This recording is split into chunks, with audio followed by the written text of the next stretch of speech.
Thank you for stopping by. This is Jeffrey Weiss, your political activist, keeping you informed of local and world events. Today we discuss the rest of the story.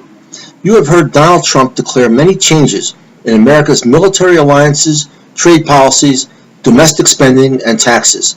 Some of these programs even sound rational and beneficial, at least on the surface. Now here's the side you may not have heard.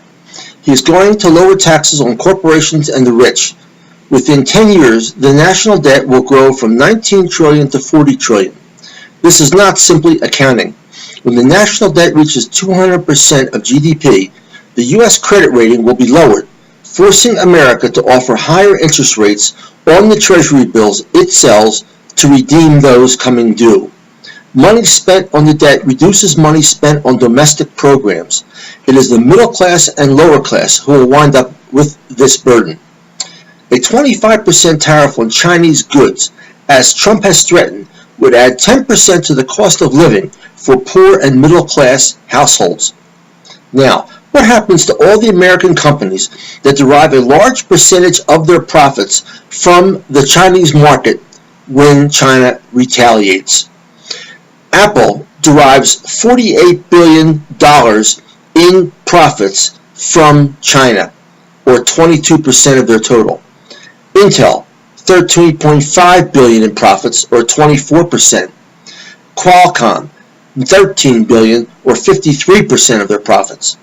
Broadcom, $7.5 billion, or 54% of their profits.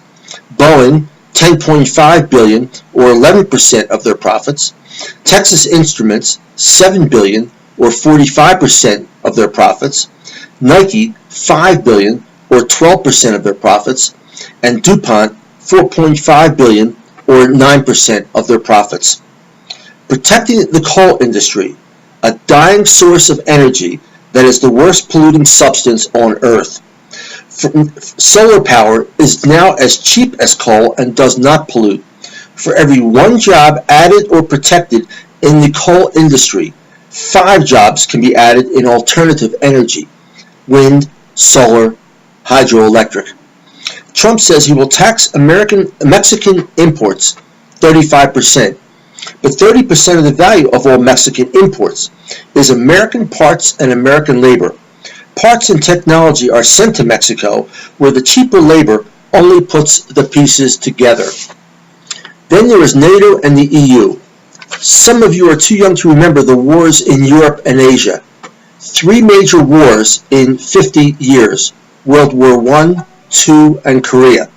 There has not been a major war in 70 years, whereas before the world was almost in constant conflict, before NATO and EU evolved. That is what Trump wants to abandon. Of course, the consequences will not fall within his administration, making it the next president's problem. If my articles interest you, please use the link to check out my website and books. Thank you very much.